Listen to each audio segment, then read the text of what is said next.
meracik parfum dari rempah Nusantara, bisa untuk kesehatan.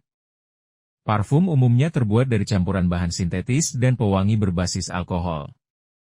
Namun, bagaimana jika parfum diracik dari bahan-bahan alami seperti rempah-rempah dan tanaman obat? Hal inilah yang dilakukan oleh para peserta dalam workshop Meditative Perfume yang digelar Jumbu Meramu di Tekodeko Coffee Huis, Semarang. Dalam workshop tersebut, para peserta belajar meracik parfum berbahan dasar rempah alami dan minyak atsiri sesuai dengan karakter pribadi dan kebutuhan kesehatan masing-masing. Uniknya, setiap racikan tidak hanya dibuat untuk menghasilkan aroma yang harum, tetapi juga memiliki efek terapeutik yang baik untuk tubuh. Semua bahan yang digunakan merupakan hasil penyulingan tanaman obat dan rempah yang berasal dari petani lokal di berbagai daerah Indonesia. Mulai dari Jawa Tengah, Jawa Timur, Jawa Barat hingga Kalimantan. Sebanyak 42 jenis rempah digunakan dalam workshop ini. Beberapa contohnya antara lain bunga geranium, cengkeh, hingga serai. Setiap peserta bebas memilih dan mencampur bahan sesuai dengan karakter dan kebutuhan mereka. Tak hanya meracik parfum, dalam lawatannya ke Semarang ini, Jumbu Meramu juga menggelar workshop membuat dupa alami berbahan dasar gaharu asli dan kemenyan hasil ekstraksi.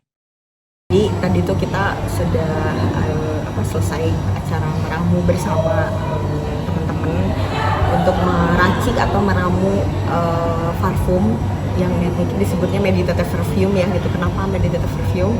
Jadi kita mengambil bahan baku dari beberapa tanaman obat atau rempah yang ada di Indonesia, tapi menjadi meditative perfume karena rata-rata kan biasanya hanya sebagai fragrance, jadi hanya aroma tapi tidak punya efek terapeutik. Jadi apa yang tadi kita ramu bersama itu memang dari tanaman obat atau rempah yang kita hasilkan dari para petani lokal juga yang ada di Indonesia, yang ada di Nusantara, terutama Jawa Tengah, Jawa Timur, lalu Jawa Barat juga gitu, dari Kalimantan juga, dan didestilasi menjadi minyak atsiri dan dijadikanlah beberapa tadi contoh kecilnya meditative perfume. Dan kita juga bisa meramu essential oil blend, dupa dan lain-lainnya gitu.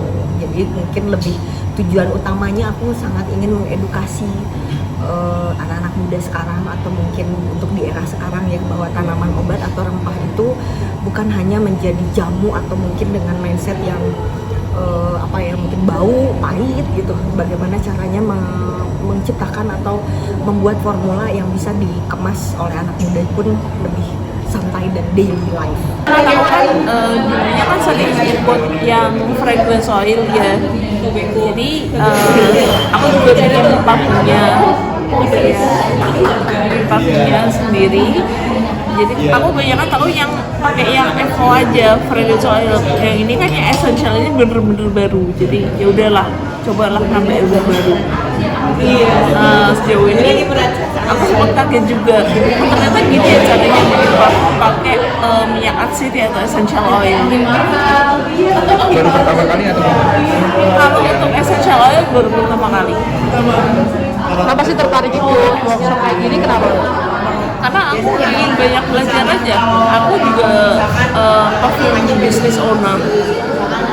Pengen pelajari lebih dalam soal parfum. Iya.